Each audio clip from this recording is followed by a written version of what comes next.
I'm tired of seeing myself hurt. I'm tired of seeing my kids hurt. Why does this keep happening?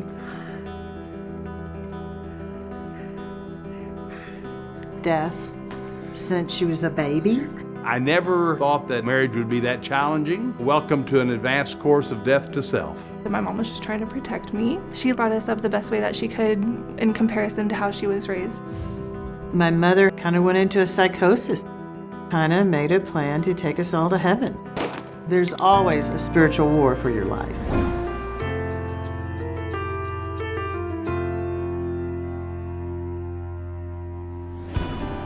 We have a busy, blended family. Full of excitement and love.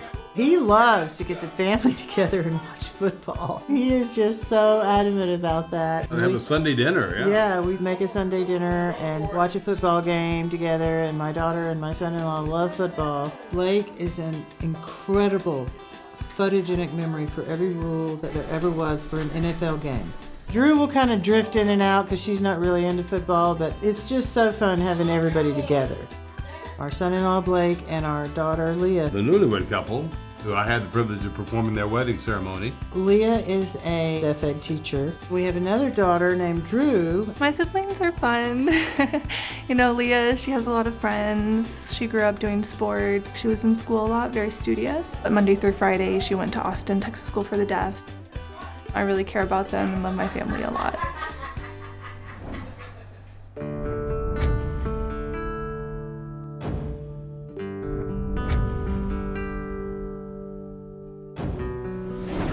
Leah has been deaf since she was a baby.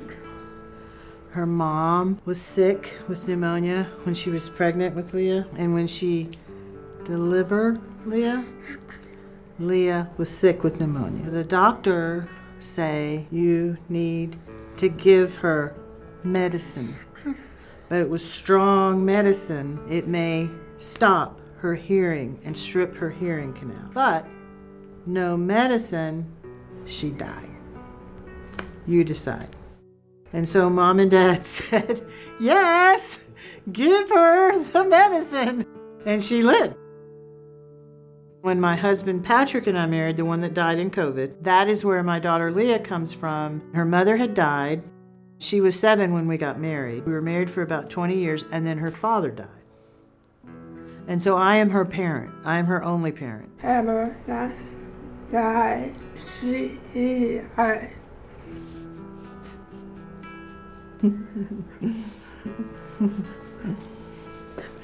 It's okay. It's okay.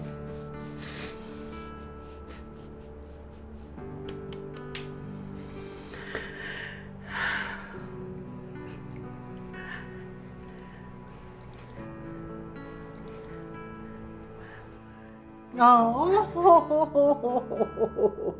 hey, same.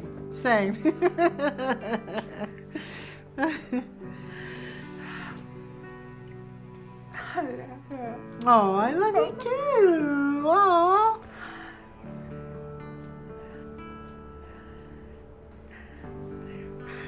My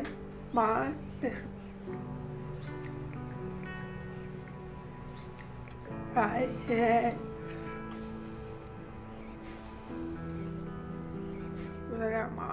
My life. Oh.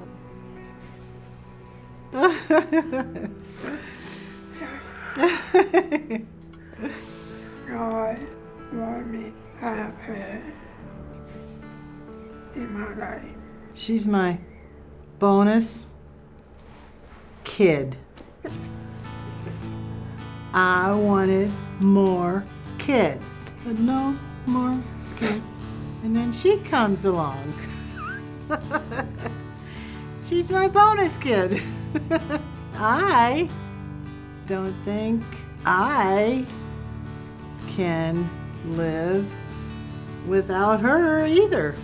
And she's part of my family, and her husband too. He's my second bonus kid. I get 2 now. That's awesome.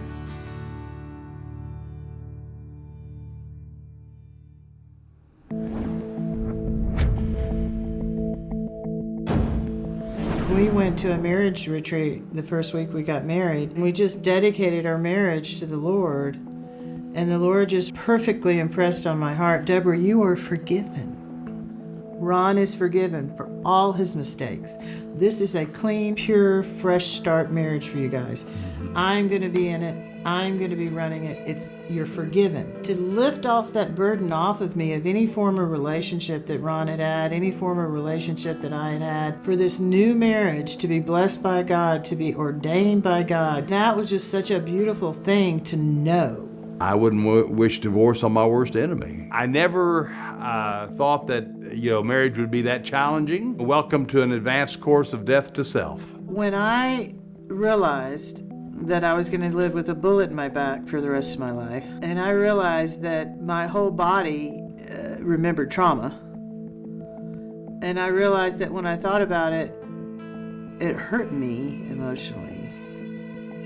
That's when I thought, oh wait, no, there's been damage. Of course, I hadn't even been out of the Marine Corps a year when we got married. Yeah, when you try to do an inspection over the ledges of doors for your wife, that just doesn't go over, near as well. Yeah, so when the drill instructor does it for the troops. But anyway, we had 3 wonderful kids. Pastor church, started a church in Denver, Colorado. I'm the eternal optimist.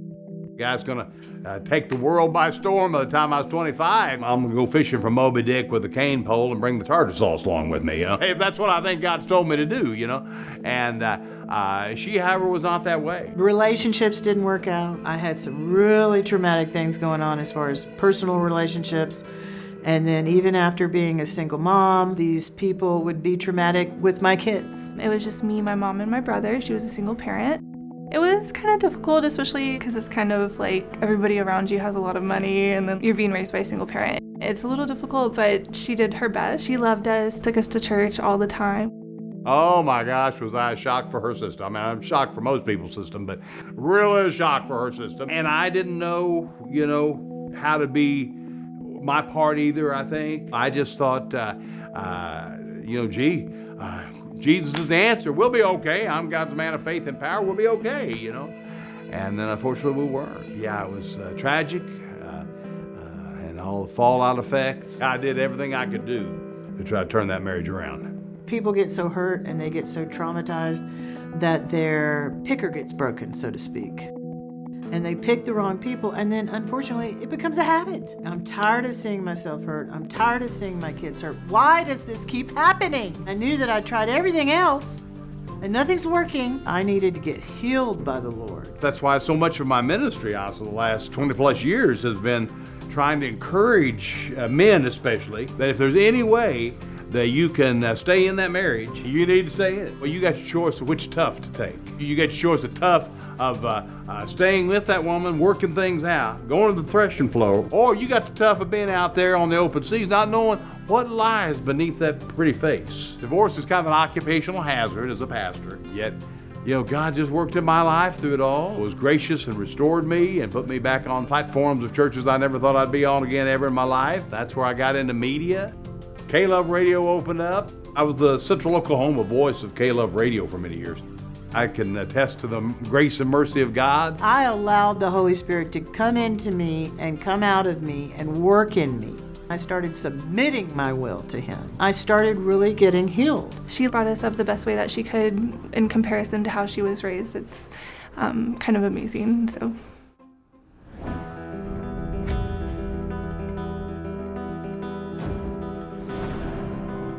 My mother had me, and then she had my brother, and then she had a miscarriage. And the miscarriage really kind of messed her up. She started having like a postpartum depression. She just kind of went into a psychosis, I guess. She had gone to the hardware store and got a gun and laid us down on her bed and just really kind of made a plan to take us all to heaven. Nobody knew that her brain was kind of going haywire, and she was trying to take care of 2 little kids and probably didn't even know herself what was going on. My mom told me about that when I wasn't too young, because like a young kid can't really understand that, but maybe like around the time she went through it, like 7 or 8. I thought it was horrible I've never met my mom's mom. I didn't have a relationship with her, and I can see why. Maybe I didn't understand that when I was younger, but then when I understood exactly what happened and everything that transpired, I understood my mom was just trying to protect me, which I'm thankful for. When I was 7 and my brother was 5, we were living in Pensacola, Florida. At the time, my dad was traveling quite a bit. He would sell things and then come back, but he'd be gone for long periods of time. Unfortunately, I think there may have been some sort of an affair going on of some kind, I'm not sure. But that's kind of the little bits and pieces you hear when you're a little kid and you don't know what that means, you don't know what that could be. I think that was another reason that my mom was kind of losing it. Something was going on in the marriage, and then she had this postpartum depression. Nobody knew. I think she just wanted it to be better and just go to heaven. That's it. She was just tired of it, I guess. I think it was that with whatever was going on with her brain in a postpartum depression, since nobody saw it and nobody knew, she didn't get any counseling for that. This was many years ago when nobody got any counseling for that. There was no support system there to, oh, you're acting strange, what's going on with you? It was all just inside her head. She just began to live inside her head. She said, hey, Debbie, you want to go to heaven? And I, of course, had been to Sunday school, and I was like, yeah, heaven's a great place. I'll go to heaven. I know about that from church, from Sunday school. And I said, can I take my dolls? And she's like, sure, you can take your dolls. And I'm like, okay, I'm down. I want to go. She kind of gave me a bunch of children's aspirin, gave my brother a bunch of St. Joseph's orange little children's aspirin. Put a sign in the window of the home that said, do not come in, I have children, if you come in, I'll shoot. Laid us down on my parents' bed, put towels over our head, shot me 3 times in the back and shot my brother 3 times in the back, and then shot herself in the head.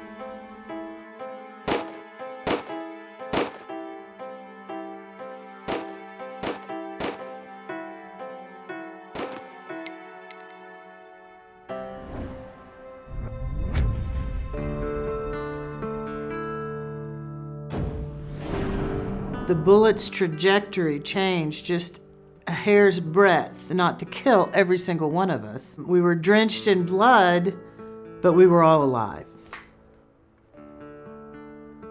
Why, Mommy, why? Why did you do this? And then the police were there almost immediately.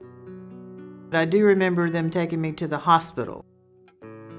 The first thing they asked me was, did you take anything? Or somehow they knew that I had taken all this great number of children's aspirin that in itself could have killed me. They were pumping my stomach, they were pumping my brother's stomach. Satan was after me. Satan decided to destroy me from the time I was a child. But I did have the Holy Spirit, and I did have Jesus, and it was like a war for my life. Satan has a plan for your life, God has a plan for your life. There's always a spiritual war for your life.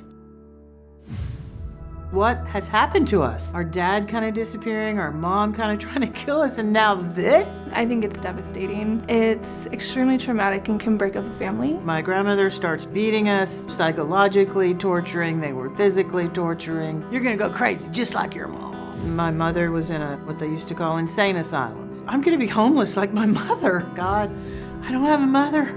I don't have a father. I don't have anybody. I need Jesus.